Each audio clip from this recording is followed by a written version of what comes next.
dear respected audience, good afternoon. It's me Anika. Now I gonna say what will I do tomorrow? Well, tomorrow I will get up 6 a.m. Then I wash my hands, wash my face and wash my mouth.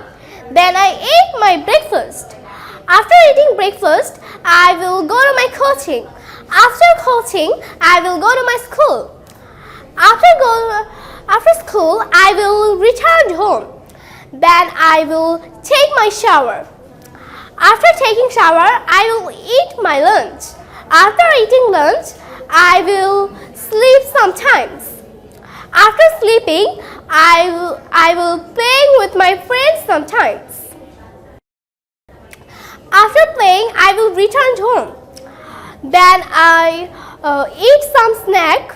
After eating snack, I will sit for study sometimes. After study, I will eat my dinner and last I will go to sleep. So that is for today. This is Anika. Stay home, stay safe and stay healthy. That's all. Thanks all.